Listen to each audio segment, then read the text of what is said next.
Welcome back to the Hollow Table Games Network. I'm Ginger Joey. And I am LaBelle's lawyer, Corey. Yeah, nope, LaBales? LaBelle. Labubu? Labubu. No, it's Ready or Not 2 came out this weekend. LaBelle is the devil Oh, in it, and I really enjoyed both of the Ready or Nots. okay. They were very fun movies. The first one is a fun ride, and the second one takes it into its very campy, silly side that's quite fun as well. Okay, cool. Yeah. So, well, this is our weekly SWUmary where we're going to break down what happened basically in Star Wars Unlimited Universe. Yeah. Also might tag on a little bit at the end for some other games, but this is kind of week 2 of the preliminary right before PQs really start popping off for us in Mhm. this season of A Lawless Time.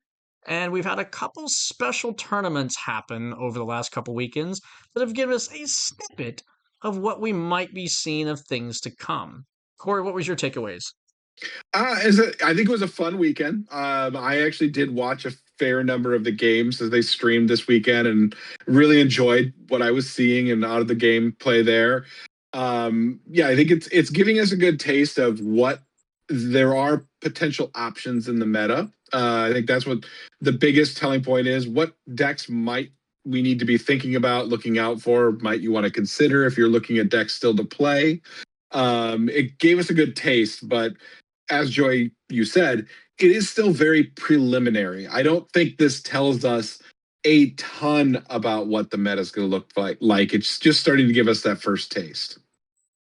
Yeah, if you look at this, I mean, the tournaments that happened, which would be the Nexus Invitational, the Nexus Open, the Cantina Clash, and then there was a 3v3 tournament, which definitely intrigues the heck out of me. Yeah. Um, That was very fun to watch. I love yeah, the format of that, but that tells us even less about the format because there's also the added aspect of it's a team aspect, no overlapping decks, and you get to pick your competition at a lot of the time. right. I'm just saying that I just enjoy the format of it, and I Yeah, want no, to the try to format's figure great. out. I'm going to personally be looking into how to bring a 3v3 format, kind of like what they've been doing on the East Coast to the West Coast, because I feel like we've just been really starved for these out of PQ cycle tournaments. And so I'm gonna try to make a concerted effort to reach out to Frank at Bothan and see what we can't glean some information and maybe bring one of these things over to here, if not, if just organizing one on our own out here. Yeah, So I'm 100% behind that too, and I would like to, yeah, get one here. I would like to compete in it. I think the 3v3 competition is very interesting and very cool. yeah, the other thing that I partook in at a I think it was PAX West. Me and a couple guys from the Washington area, we did a box 3v3 where each Fun. team is given a sealed box and you have to open the box and create 3 decks out of the box of cards and then do a 3v3 tournament. That was a lot of fun. And That's it's really kind of like interesting. indicative of like a sealed format team event.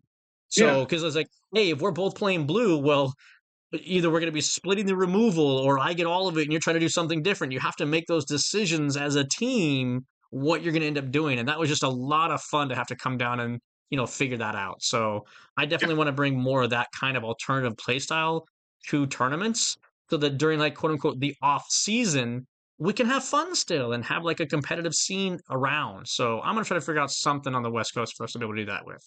Yeah. No, But looking at I'm the with you on tournaments it that happened, 100%. I yeah. want to get into that as well. So looking at the tournaments that happened, the Nexus Invitational, which was the first one, that one was won by Betten, who is the current Galactic Champion. Stupid ads. And then that had a lot of space, and then you had Tobias for that. The one that just took place, which was the Cantina Clash, came down to some decks that were kind of control-ish, if you will. And a Yeah. lot of people were saying control was dead in this meta, and I was disagreeing with it, and I was already working on a control deck myself. And to see this, it's kind of interesting. Tyler won that one. You see him on Underwhelming Barrage all the time. If you watch a lot of these podcasts, which we hope you do. And then you had a Oh, Chewy. Chewy has been making its rounds really good as well. Yeah, no, I agree. I think you missed a couple other tournaments that happened too, but no, Yep. I'm with you on the control. I still think control is weak into this. I still think overall the meta is not good for it, and that includes, I think, the Lando deck. The Lando deck is very good, and Lando is going to be a competitor. He's going to be a mainstay in the meta for quite a while. Resource cheating, always good, proven yet again. But I don't think it's an unstoppable deck. And I think as it starts to, I mean, as people start to spec for it, it can be disrupted very easily. So I like seeing this variety. Like this is exciting me. Like here's the other big one I wanted to mention too is that yeah, that's the Carcosa. That was the Spanish one, right? The win a I law think it's box, Swedish. or I no? think it's Swedish. That was the Swedish one. Yeah, the Swedish Cantina Brawl 4. That Yeah, one this I is the think is Cantina Brawl exciting. 4 from Sweden. Seeing a lot of pilots, we're seeing a lot of mix here. Obi-Wan Virgins is very good. Still got to be thinking about that deck. It's going to be all over. It's a good deck. Um, We but finally see again, Jin Urso making an appearance. I have not seen Jin Urso, who was the big talk of the town, coming up a lot lately. yeah, Jin making an appearance. I'm very happy personally to see a Poe variation, Poe Data Vault popping up there again. Always happy to see Poe looking good. And I'm gonna give that list a little bit of a go and see what I like about it. So what we're seeing in these couple tournaments, I'd also mentioned back in the Cantina Clash, we had a Thrawn Red pop up, a Thrawn 4 Red in that list that is very interesting. I want to try that deck because it's a very aggro Thrawn 4 deck, and I think it's pretty interesting. So seeing a lot of I do like variety. the fact I do like the fact that this Thrawn 4, the biggest thing, and I was going to actually talk to you about this. Yeah, The biggest reason why this base was used, this multi-aspect base, is just for Legacy Run primarily. yeah, So, it's not playing anything because else. yeah, Legacy Run was pretty much the reason why people played Thrawn 4 yellow, and being able to now take that one card and put it with a better aspect pairing is what really sets that base apart for that. Yeah, and Thrawn has some healing built in with the Onyx Squadrons. He's got ways to get back for make up for that little loss of health, so it doesn't hurt him as much. So yeah, I saw this list. I've been brewing a different Thrawn we'll be featuring pretty soon, but I definitely want to give this list a try as well because looking at it, it might be better than my list, dependent again on what this meta plays out as, and that's what I love about what I'm seeing here is we're still looking at a pretty wild west meta. There Yeah. are good decks. We're seeing very strong decks. Luke is a very good leader, and we're going to be seeing a lot of him.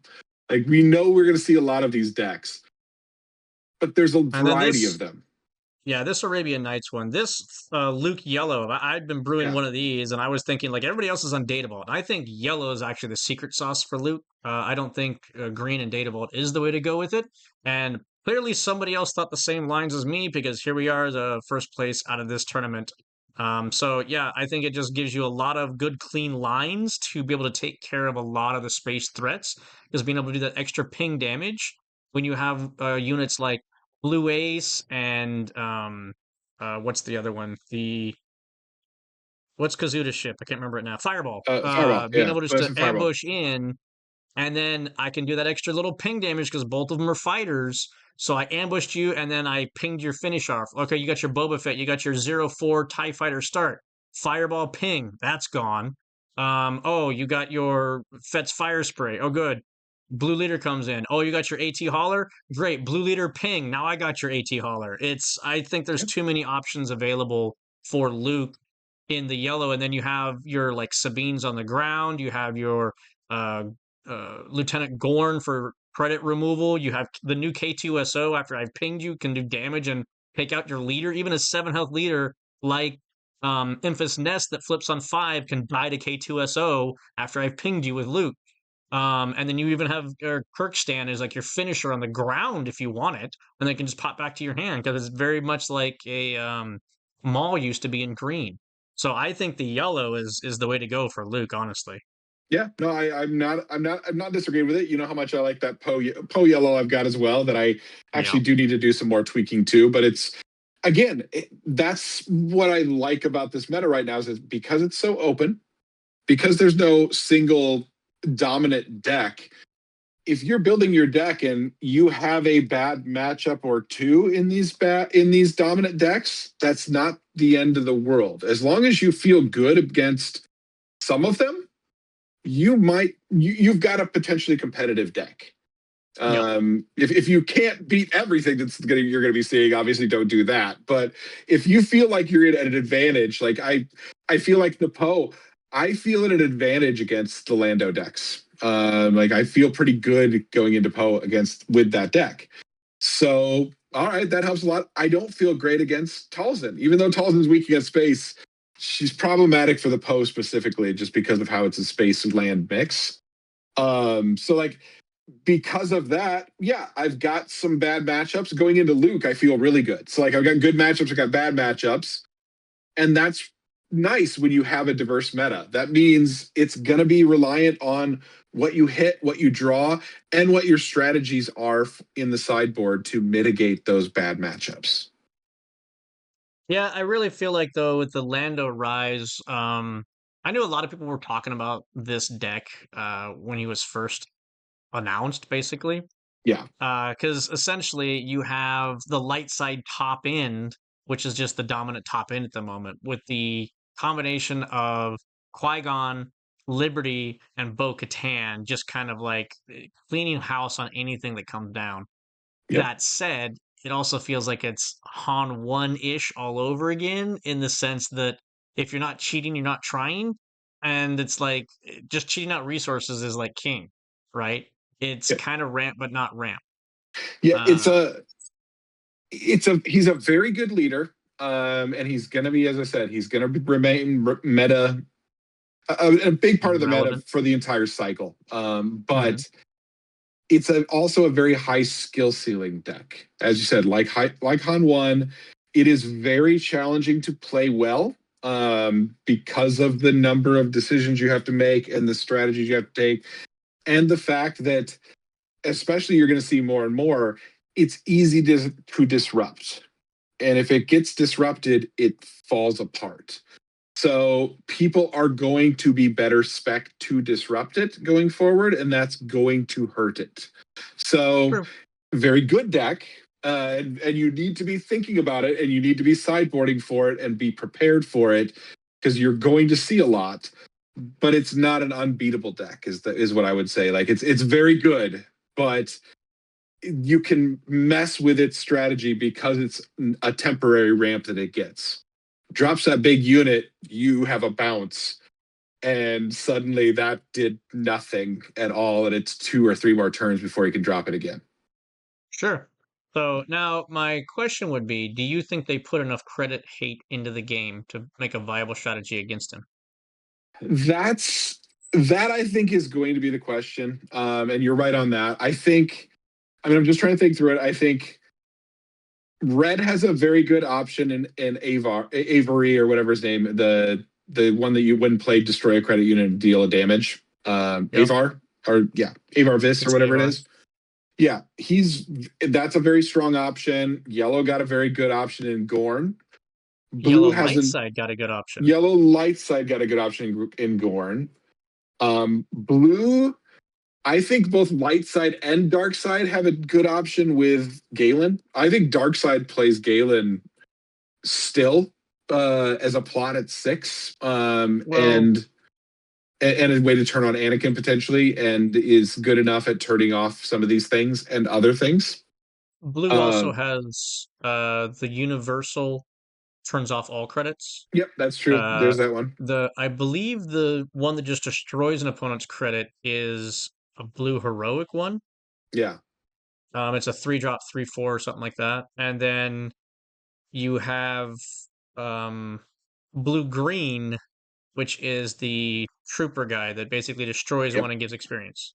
Yep. Destroys and gives experience. So I think there is enough, and it's not even credit hate is not the only way to disrupt him. It's again if you have an instant kill in blue for whatever his big drop is, you just ruined his entire game pretty much right there. Like there's a lot, and even a bounce, as I mentioned. Like if you can drop a blade wing and bounce whatever huge thing he just dropped with all of his credits back to his hand, it's probably going to be a couple turns before you can play it again, and you're at advantage again. So it's disruptible, but it's also still a very good deck. And when it hits hard.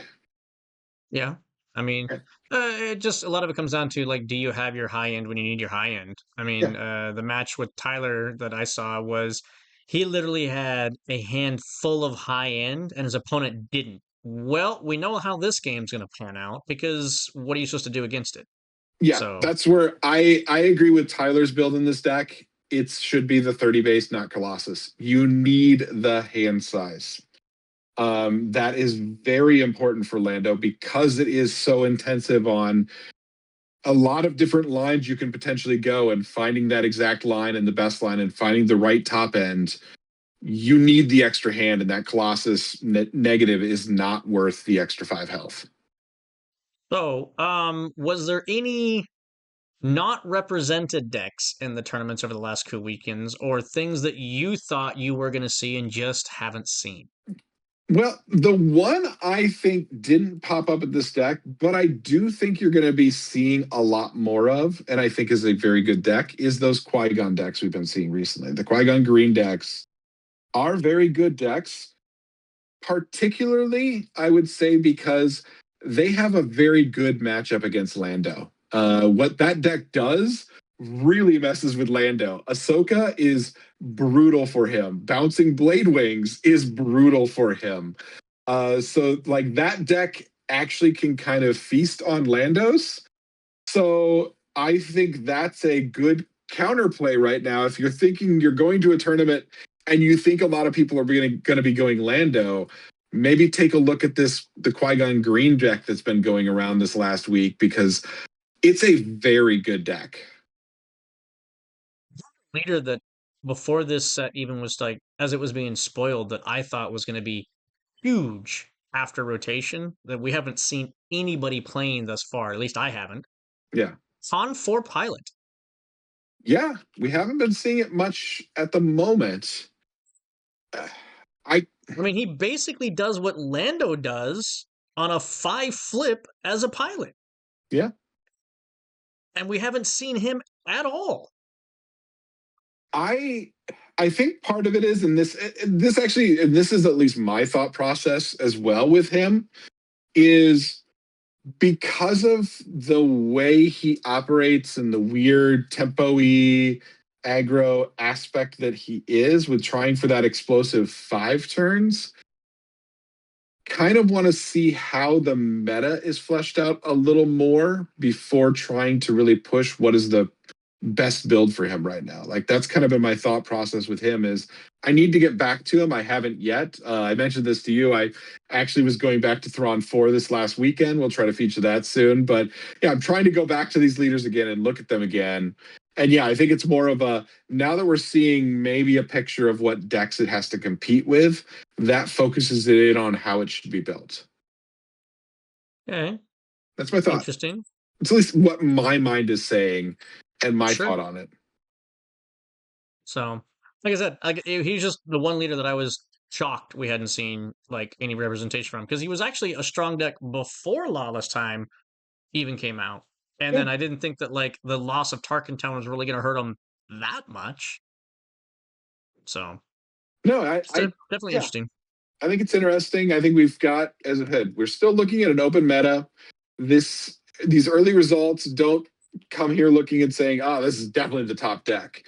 Uh, No, I think that there's another factor to that. Yeah, you're 100% yeah, correct on that. This is the other factor. yeah, that's the Player big one. counts on all of these tournaments have been sub 32 basically. This is like a 32 tournament, but almost everything else has been sub 32. Yep, So, oh, sorry, I think this one was 36. 36. But it's those player counts are not indicative of a huge pool whatsoever. Yeah, So, and a low lot player of these counts like are that kind. worth mentioning. So low player counts like that mean your draws play a lot more role into where you end up in the tournament. Right. because you're not going to see as many of the same type of decks. You're not going to have the odds of seeing that same deck. So, yeah, when we have low player counts, it means there's a lot of luck involved in what decks make that top cut. And a lot of these tournaments were like closed tournaments. Yeah, Like they're basically invite only.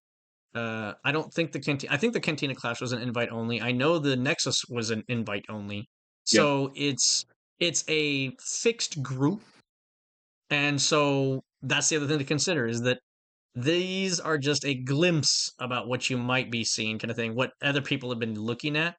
But this is not necessarily indicative of the strongest decks out there right now. yes.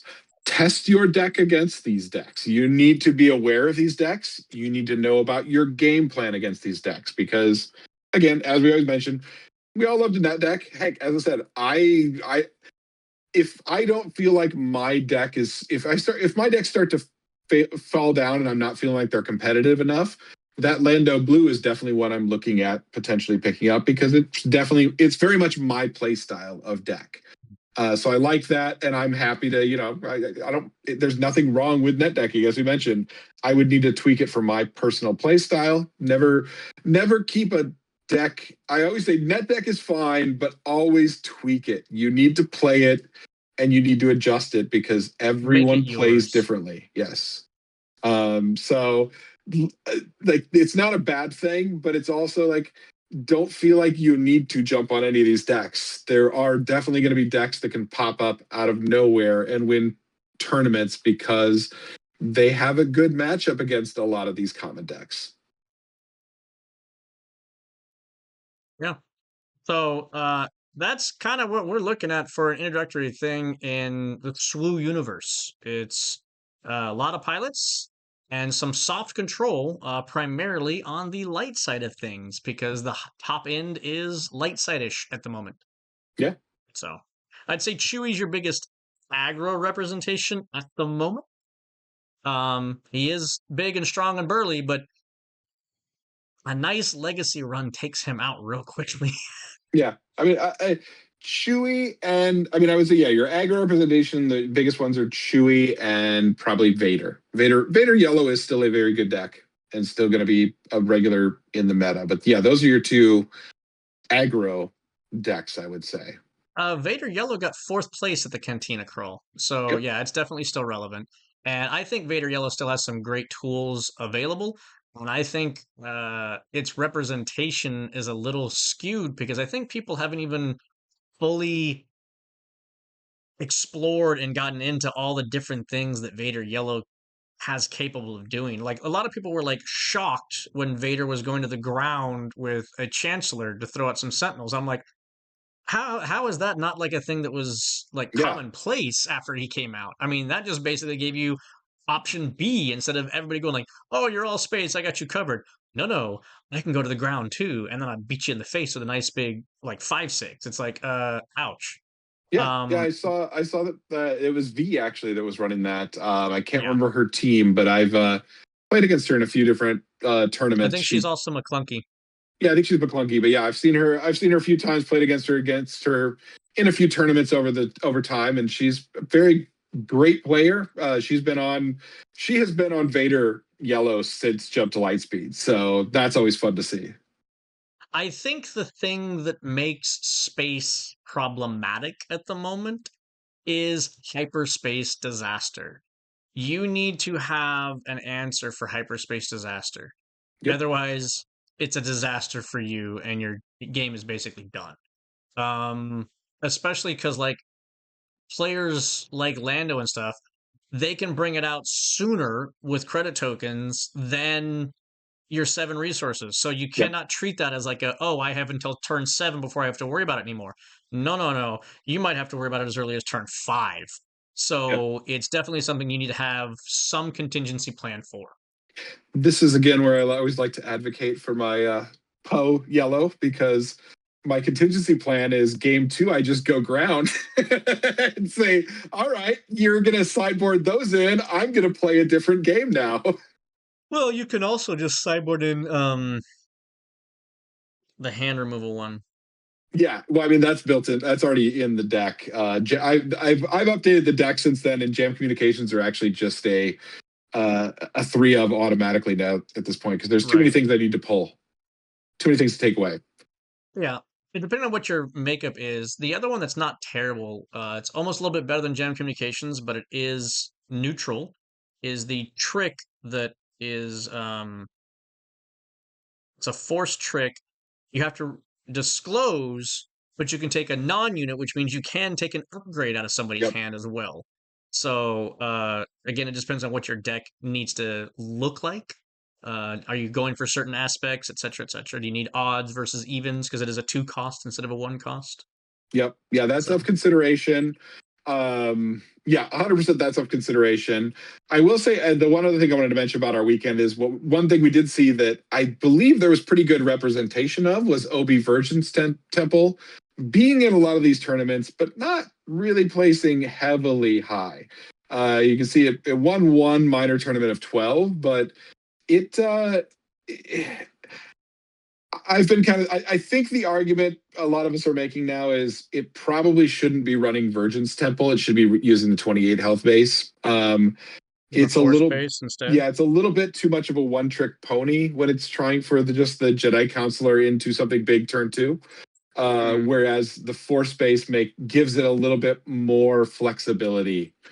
So I do think Obi is still a good deck, and I think you should continue to see it and continue to play it. But I think, yeah, if you are an Obi Virgin's Temple player, probably maybe think at least consider using the 28 base rather instead because everybody is prepared for that trick and most people are shutting it down quickly. Yeah. And there's plenty of ways to shut that down. I mean, just Yeah. it's simply pinging 1 damage off of your health, and you're kind of like, oh crap, fish out of water. Um, yeah. But I mean, it's still It's still a super good deck. strong, It super is still strong. a good deck, and don't be. I'm not saying don't play it. I'm saying maybe rethink your deck choice. Get that 3 extra health because that's going to help you even more. So yeah, Possibly. very good showing of a lot of spread again. Is I'm excited about this. I am genuinely enjoying that the meta is so open. And again, I'm looking at my decks, my Poe deck, this new Thrawn deck I'm building, and some others, just going, hey, yeah, I compete well into a number of those. Yes, I have some bad matchups, but and like, oh, that's not good when I draw this. But if we're Yeah. gonna have tournaments with a lot of different potential opponents, that means you get a lot more potential positive draws. Sorry, I made you blink out for a second. Oh no, I No, you're disappeared. back. You're back. It was mid conversation. Sorry about that. Yeah, no, it's all good. Hey, it's better than my complete disruption last. Did you catch the picture that I put in my place? No, I didn't catch that. Oh, that's wonderful. Yeah, I did exactly what you said when you said it. I was like, okay, I'm gonna add a picture of me over here. Perfect. No, Uh, I was looking for a picture, but it's gonna take too much work. I didn't prep it ahead of time. But yeah, I did a draft on Friday, and I made one of the most banger Aura Sing decks I think I could have possibly nice, out of that entire draft. I really wish I had uploaded this picture because I was like, the synergy was all there and a bag of chips. I had nice. 2 Lost and Forgottens. I had 2 of the Incapacitates. 2 of the Oof. what's the one that like is the upgrade that gives you -1/-1. Um, Not remembering, but yeah, well, yeah, but you know what I'm talking about. So I had 2 of those. I had Lats Razzie, whatever. nice. That was pack one, pick one. I went, okay, we're doing this. Yeah, that's And nice. so it played off very, very well. I think the one game that I lost was because my opponent top decked a mastery. And Oh, they yeah, were able to put that on their unit, which put them just out of range of my unit killing their unit. And then them swinging into me kills me. So it was just like the one action is like, of course, and they had of no cards course. in hand prior to that. So it was like, really, you top decked that son of a. So, but no, No, can have it. I think Aura might actually see. I mean, I did see one of her in one of these tournaments as well, but No, I think he could be a contender for a good control because if nothing else, just her being the leader turns off one drops for your opponent. Yeah. Or one health units, not one drops, one health units. And there's quite a few of them out there. No, So, she's very good. I've been saying since she was revealed, she is a potential top tier control leader. She is very powerful. So yeah, no, I agree. I think we'll be seeing more of her. I think draft wise, she's worth considering. I need to do more draft. I think I'm going to go to a draft down at Mox tomorrow night because I want to get some more drafting in too because it's fun to set. I don't think there's an overpowered. Really, this is the best limited option leader right now. There's a number of them that are all very good. mhm. Like I said, even for me, I mean, I drafted the client and I learned a lot by drafting the client on how he's supposed Yeah, to play. yeah, And so I think drafting is great for making you think outside the box and yeah. find those differences that maybe you can transition into a premier deck. Maybe you can't, but you never know. You might find that one little niche power play that nobody saw, and hey, this is going to win me the game. Huzzah! Yeah, big surprises. So yeah, it's always a good time. This is a very good limited set. I'm excited for getting to. I'm excited for getting into the PQ season and really seeing how things play out in real competition. Yeah, the other one that's going to be intriguing is the Eternal and whether or not Yeah, how big Eternal actually gets, how it's supported, what kind of things like creep back in, or are they just like, wow, they shouldn't have been banned as long as they were because this stuff counters this stuff hard. So yeah. who knows how that's going to come out. Yeah, that's going to Um, be interesting. I think we've mentioned, yeah, I think I mentioned last week as well. We will be casting in the doing commentary for our local Eternal PQ in early April. So that's going to be yep, a lot of fun. I'm looking forward to that day. day after my birthday. So Hey, there we go. We're going to bring some cake and celebrate. cake and celebrate. Oh, yeah. Let's see if I can find this other thing real quick. Chat away, sir. Okay, yeah. I mean, exciting to see how, as yeah, I mentioned the Eternals format specifically. It is a great. Very exciting to see how it's going to play out. I I have concerns still about certain cards, so like I'm nervous about a lot of things, obviously, but I'm not sure. It's the Wild Wild West as well. Just like we have this Wild Wild West in Premiere, we also have it Eternals all new as well. So I'm very curious to see. I know we're gonna see a lot of Bobas, a lot of Django's. Like we're going to see a lot of those, a lot of Han One double yellows with DJs. These are a lot of Kira's. Like I, there I are I certain still things that think we're DJ it's is going gonna to be be the bigger everywhere. menace coming back. I DJ is 100% gonna be a think menace. DJ will be the Uh menace. that's going to be a massive menace. So it is going to be very interesting to see. I know the goal is going to be, I think we're going to have fun with it too. We're going to try to make sure to feature a lot of different decks throughout the day, regardless of the standings. And then obviously the top 8 will give you the top decks. But yeah, that's going to be one of our goals is to try to feature a lot of different attempts, different builds, and see what they look like and how they're performing. I would probably be bringing back my GI if I was playing in it. I would try to figure out something to do with that. Yeah. Problem is, it's still always Tarkin Town, but you know. Target Town's still there, but I mean, who knows how it's going to work? I mean, I would obviously be bringing my Bubble Yellow back if I was doing anything because I just want to play Bubble Yellow again. But I don't know if it's really competitive, but I would just want to play it again.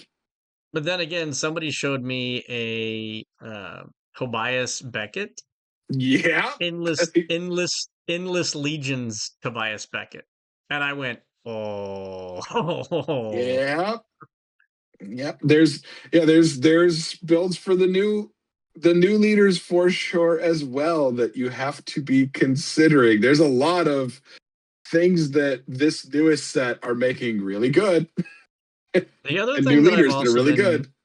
the other thing I've been intrigued to try to figure out was with the addition of credits, is there a conditions of victory deck out there? So conditions of victory is the red card that costs 10. You have to play it as your first card, and you basically pick an arena, and as long as you're the only one that has units in that arena at the end of the turn, you just win the game on the spot. So with credits existing, could you get like a 7 resource conditions of victory, and then that's maybe your flip turn where you can then dominate the ground arena or something at that point in time and win the game? You wouldn't have any resources to spend, but if you set yourself up enough, could it happen? Because the earlier you can Maybe. pull that off, the more likely you are to achieve it. Yeah, it's possibly the the challenge. I think is still, yeah, it's very gimmicky. I think you want to pair it with Starhawk to get it, and a way to get Starhawk out sooner and then follow it with that. So it But I only don't know if it's costs you possible. 5. Yeah, because you want to be able to play other things after to clean up things potentially. Sure. You don't want to Yeah, be like resource hosed after you get it out. yeah. You don't want to. You want to be able to have a chunk of resources as well. So yeah, if you could get a Starhawk out, and yeah, it's still going to be tough. Even playing, well, not playing at 5, because then you still have the option for playing a couple costs direct removal. That's going to be tough color wise, though. I don't know. Well, my original thought was always to try to use it with Palpatine, the original Palpatine. So then you can play that card before you flip Palpatine, so then you can injure and steal whatever your Yeah, opponent puts that's into true. play. Yeah. So, but I mean, you could put credits into old leaders in Eternal format, Yep. and now maybe you got another form of ramp to go along with it. Or with all the new ramp that just came out in green with Stockpile and the Mercenary, you add that into what already existed in Eternal for like hyper ramp. Yeah. No, Maybe you I get there. am genuinely curious to see how Eternal is going to play out. I think it does have opportunity. Again, yeah, I am agreed that I think there are a few problem cards that are going to need a ban still. Yeah, DJ being a menace, I agree on. Django, maybe not. Triple Dark Raid for sure. That I card don't think needs to go away. Django and I don't think Boba are going to be that big of a deal. I think Force Boba Throw definitely would have not. kept them in check. I think that as soon as Force Throw was a thing, they could have been unbanned probably, and you would have been fine. Because it's either okay, fine, I'm playing Django. Well, fine, then I'm playing Force Throw. It's like you would have the rock paper scissor aspect to it. Yeah. Um, Triple Dark Raid might still need to be there just because that Yes. card does so much, and DJ is just so punishing. Now they could fix DJ Yeah. if they made it. I think you brought this up, Yeah. Just which turn it was into, it's a card that you can only destroy a card that you own, not correct. just control. Well, yeah, you can only sacrifice, I guess, is the word to use Yeah, for it. yeah, it's particularly sacrifice. You can only sacrifice a card that you, because yeah, other things can do direct damage, but again, that would literally be a rules update. You wouldn't Yeah, even need to errata the card. right. And so if you did that in the comprehensive rules, then DJ becomes probably as he was intended to be, which Yeah. was he steals the resource only as long as he's alive. Yep. Which is Yeah, still good. It's yeah, still a good card. It's just not, feels incredibly punishing, makes me want to flip the table bad. That's what, yeah. and again, this is something that Magic learned years ago. Land destruction is not fun. People hate land destruction. And if you play land destruction, we all hate you. It's not, this is just not playing a game anymore. Well, I mean, they even kind of corrected that with the tear the ship apart, which replaces the resource you took. Yep. So they could have even done it that way, which was your opponent steals your resource and you replace it, right? Yeah. But it comes into play exhausted. Yeah. And then if DJ leaves play, then the resource that was stolen just goes to its owner's discard pile. So it doesn't go back to the player. That way Yeah. you're not ramping in the exchange of it, right? Essentially, I'm stealing your resource, I'm ramping myself, and then you're only temporarily losing a resource. There's a lot of ways they could have done it. Yeah. So No, there's fixes for it. So that would be also my lean. Is just like it's a simple rules fix that doesn't affect anything else in the game. And it's not a bad change to make because do you ever really want to use that as a mechanic? Please tell me no, because if you do, I'm probably quitting the game. It depends on how they word it, but yeah, I think sacrifice doesn't work because Han specifically says destroy. So yeah, Yeah, I think you do destroy, have to but destroy. there's still a way they could it could be done. Like it's not a it doesn't need a full errata. It just needs a rules change. Right, I agree. All right. Well, Hollow Games Network, we want to do more than just SWU. So we're Yeah. gonna leave you with a little snippet about a game I heard about recently.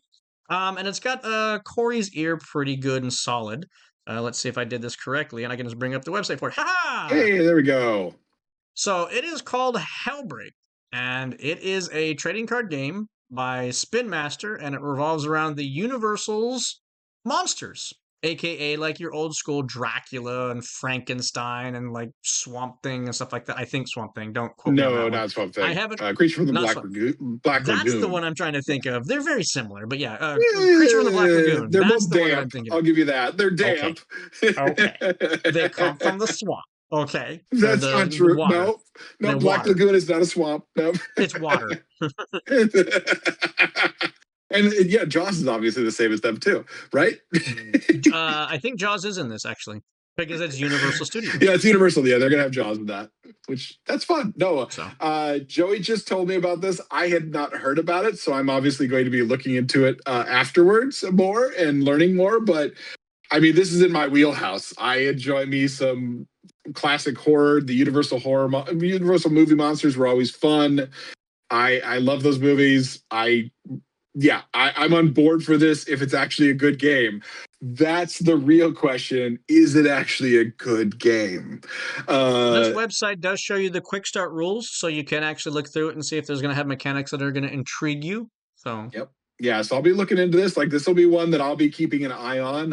I'm always interested if there's a TCG that pops up that looks like something I would enjoy. I want to give it a go, but I'm also selective because I know how expensive TCGs can be. So I'm not getting into all these. I'm a whore. I try every starter deck of every game I can find my hands on. But yeah, no, this is intriguing. We're keeping an eye on this, and if it is something we're enjoying, maybe we'll do some content on it. We'll probably do at least a starter deck match against each other with it. So Yeah, for sure. all right, well, that's going to do it for us on this weekly SWUmary episode of Hollow Games Network. Thanks for tuning in, and we'll see you guys next time. Thanks, everybody.